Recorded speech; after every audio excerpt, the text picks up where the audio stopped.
Welcome, guys. This is AJ here, a part of 80s Kids Wrestling. So, we announced on our last show that we were going to be doing some different, each one of us was going to take a different episode of the latest Unreal series on Netflix. And I was originally supposed to take the third one, but after watching it and kind of talking with the guys, I'm like, let me take the first one. I've kind of got some personal feelings about the first one. So, I'll be breaking it down for you. So the first one featured Becky Lynch, Seth Rollins, but it was more about Becky and Pat McAfee.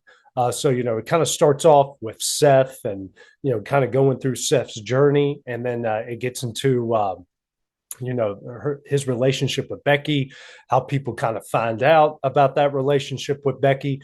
And then we learn about Becky and kind of where she came up, where she's from, her influences, her start from NXT on through the rise, and her how she became popular. And I've all lately I haven't been a fan of Becky, and I think there's a lot of people that kind of feel the same way. But that made me realize why I liked Becky and why I rooted for Becky to begin with. Kind of that underdog story. It was always about Charlotte, or it was about Nia Jax or Ronda Rousey or this person and that person. And Becky was getting, even though the fans were way behind Becky, Becky was always kind of getting pushed off to the side. And I think a lot of people really resonate with that with Becky. But, that whole incident with Nia Jax, which, by the way, why is Nia Jax still a thing? I I can bitch about Nia Jax over and over again. The amount of people she has hurt, the sloppiness in the ring. We just do not need her in wrestling anymore. Period. End of story. However, the one good time she potatoed somebody and really hurt somebody, it created Becky. And Becky went on a good run. I was a big fan of her, all the things. And she's had this good run. I'm little weirded out by the man, but Becky Two Belts was great. That main event with her, Charlotte, Ronda was awesome. The finish was, a little janky, but I blame that more on Ronda than what I blame on Becky. Ronda just being green and being an asshole. All of this, I think we all can agree Ronda's just an asshole. But that she had some great moments, and it talks about her comeback and where she was, why she decided to take a break. And then I was a bit surprised, but really appreciated how Seth and Becky let the cameras show their kid. You most of the time in those sort of things, you see the kid get blurred out.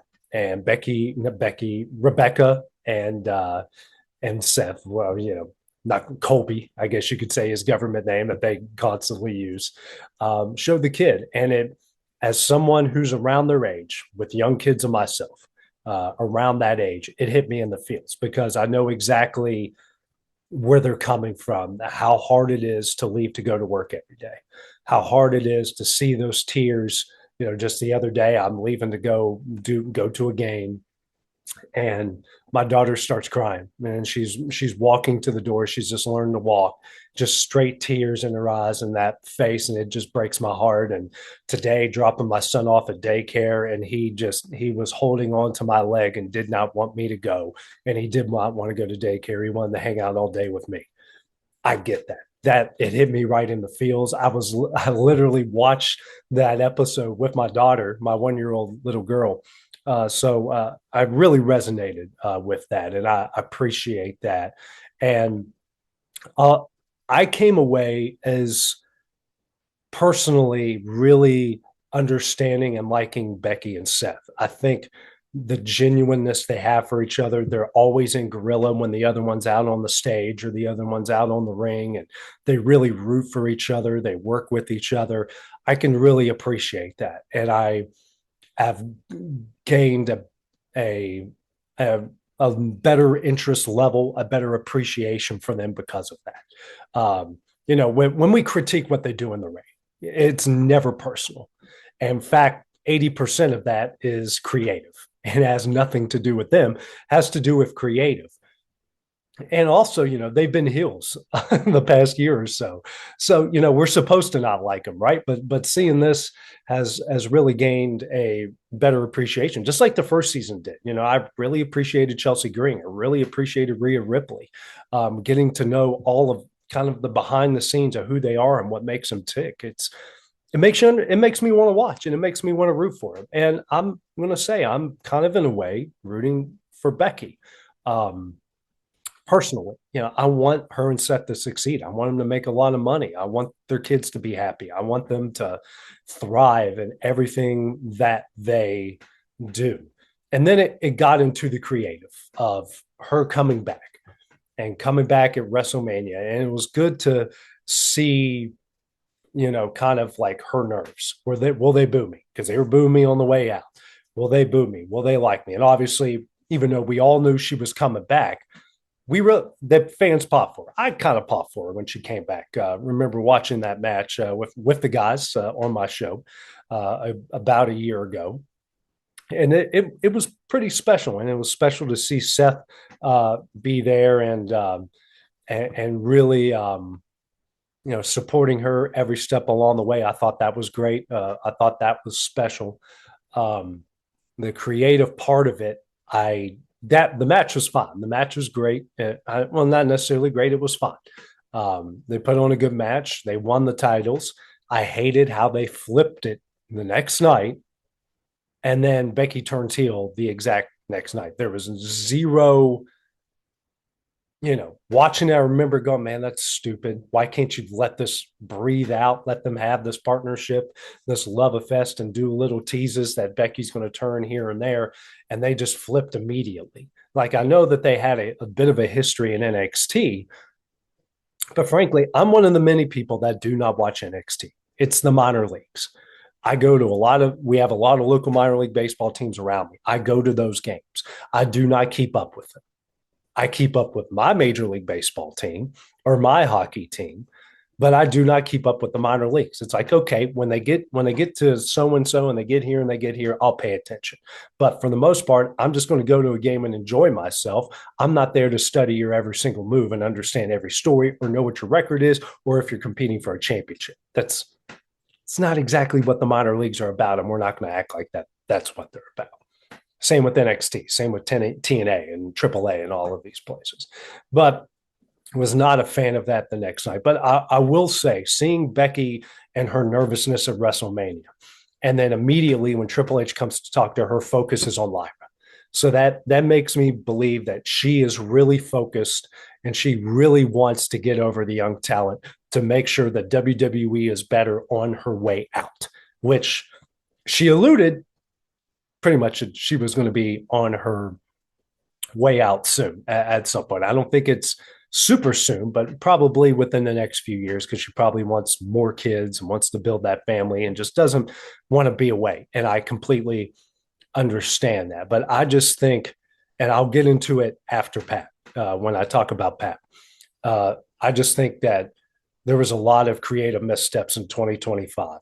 And her and Lyra, and they talk about it at the end, when they talk about the backlash match, which was a good match. It was pretty good. Was it the best of the night? Probably. It was a pretty good match.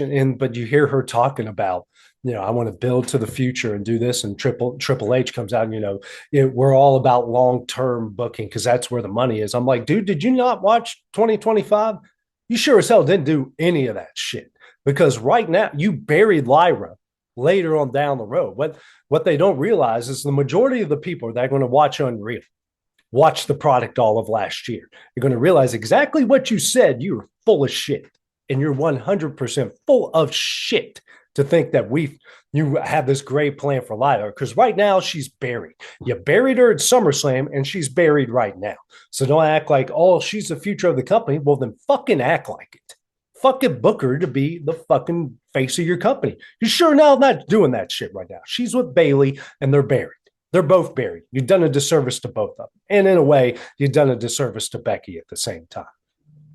Off my soapbox when it comes to that. Now on the Pat McAfee. Now, I've got a unique perspective on Pat McAfee. I am for those who don't know what my background is, I'm a former TV newsman on the sports side, almost 20 years in it. And my first stint in the business was covering Pat at West Virginia. I'm from West Virginia and worked in one of the local TV stations. And I was there at almost all of his games, not every single one of them, but for the majority of them. Interviewed him several times. He's one of my favorites. He's always engaging, thoughtful, humble, funny a lot of times. So I always enjoyed interactions with him. And I remember one of the first, if not the very first wrestling event he ever did as a character was at the South Charleston Community Center. I was there. I literally left my first wife's wedding shower to go cover that. So I've kind of got this unique perspective on Pat. And lately, Pat has bothered me in a lot of ways, frankly. His attitude, his I'm better than you at everything, especially when it comes to sports media business. Like I'm the future, everybody else is just a bunch of jack-offs and jackasses and all of the stuff. That big tweet he had over the whole thing that happened in Jacksonville, which personally I don't think it's that big of a deal. We shouldn't have persecuted her for it, nor should we have celebrated. We should have just went kind of weird and just move on. But that's just not the way this place and this world works anymore. And then Pat got up on his soapbox, but I thought we were going to get that Pat when I saw him. Like, oh God, like I've rooted for this guy his whole life because I know what he came from, I know what he became, and he's kind of gotten a bit insufferable. Everyone's opinion of him on game day has changed. It went from we really like this guy to it's almost 50-50 like and dislike. And if he keeps going down that path, it's going to flip to majority dislike. But that will be something I point out later. But we got the humble Pat. We got the Pat I remember at WVU. Sincere, humble, realizing his place at WWE. Do I agree that him and Gunther should have had that match? No. And even one of the creative guys brings it up in there. It's like, well, what can we do for Gunther? Why is Gunther attacking him? And I'm thinking, I'm thinking the same goddamn thing. That didn't need to happen.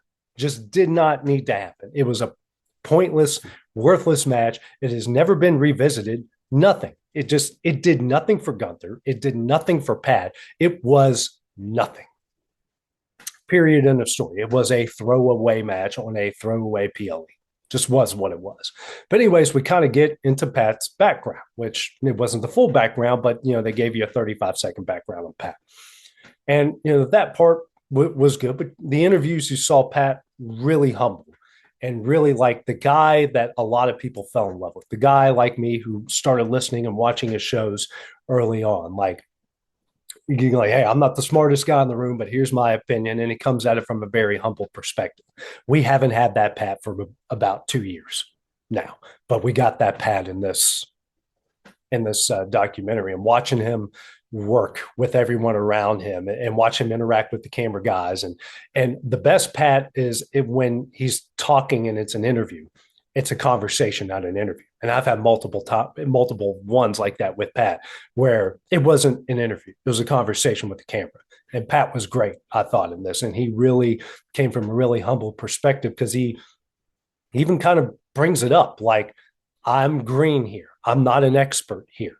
I've got to kind of bow the knee a little bit and rely on everybody else. And that kind of opens up a window to where his thinking is when it comes to the sports side of things. He thinks he's the expert. He thinks he's the most important guy in every room that he comes into, but he's not that way in WWE. And he understands that, and you can see that. And that's another thing I want to bring up, and I'll bring up at the end, but I'll bring this up really quick. Pat is walking on thin ice at ESPN and what he is doing.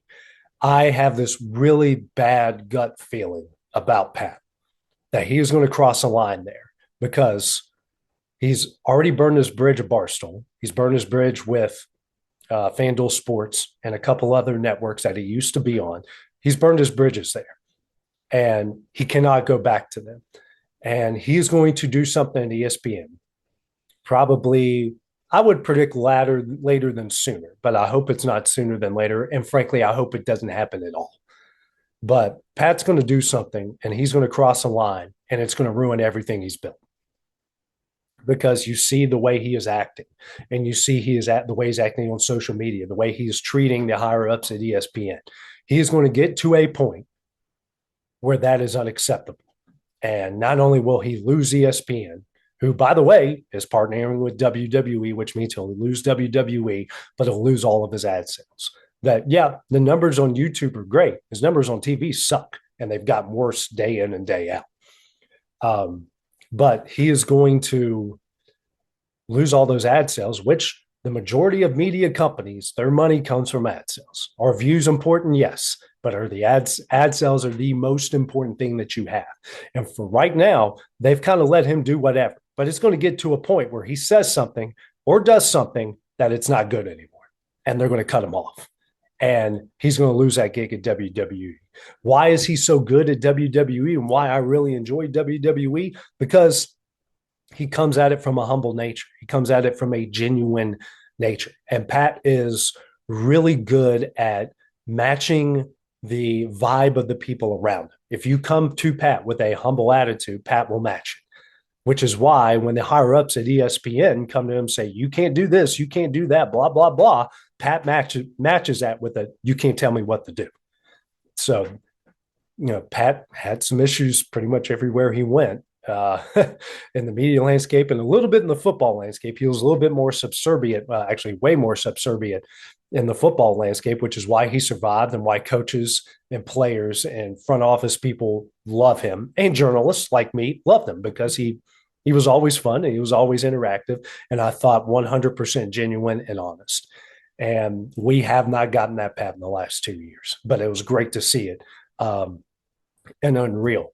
And because the biggest thing I think Pat realizes is WWE does not need Pat. Pat needs WWE more than what WWE needs him. WWE has not had him since football. Have you missed him? Think about it.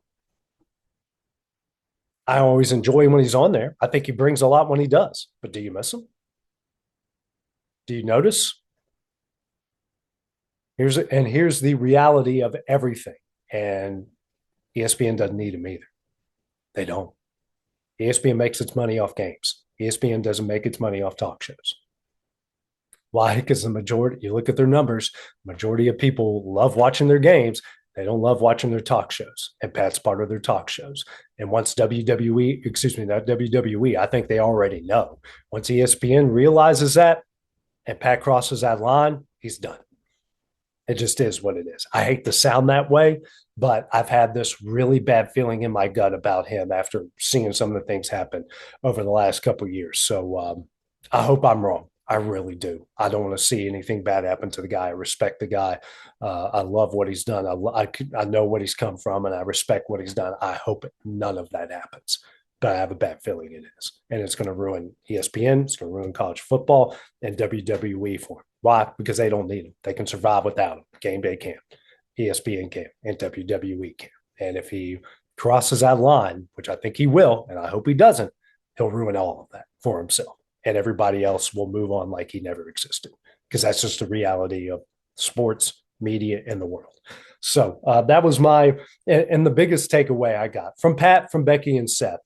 I have always respect people for how they treat others that most of society would feel is below them. Camera guys, interviewers, standby people, people opening doors. And I saw Becky and Seth interact with everybody. I saw Pat interact with everybody, shaking hands, being engaging, being respectful, being humble. And I that's what really gained my appreciation for Seth and Becky. And I already had that appreciation for Pat anyways, because I've seen her do it multiple times. And I really appreciate that. And it's part of why, if you remember back to last year's Unreal, how it started with Jey Uso and how he treated that poor parking lot attendant. And some of the other ways I saw Jey treat people, they're like, well, if I really don't know their name, I'll just call them Moose. And then you hear him call a lot of people Oos, which makes you believe, or at least I got the impression, like he didn't give a shit of a lot of people. He's pretty selfish. And it kind of diminished my appreciation and diminished my view of Jey Uso. But my view of Becky and Seth grew stronger because I saw how they treated people. And I can absolutely respect that. And Pat's always been that way. So I've always respected that about him as well. So I like the first episode. I know Clint and Dusty probably wouldn't have watched it with Becky and Pat, but I appreciate it because I'm coming at it from a couple different perspectives. So I believe Dusty's got episode 2. I'm just going to warn you guys, Triple H is going to say a lot of shit that's going to make you mad. I'm not going to tell you who's on episode 2, but Triple H is going to say, and some of the creative, Bruce Pritchard, fuck that guy, fuck Michael Hayes, all of them. They're going to make you say, they're going to say some shit that's going to piss you off. I'm just warning. But that's my review of episode 1. Hope you guys have a great day and look forward to Dusty's review of episode 2.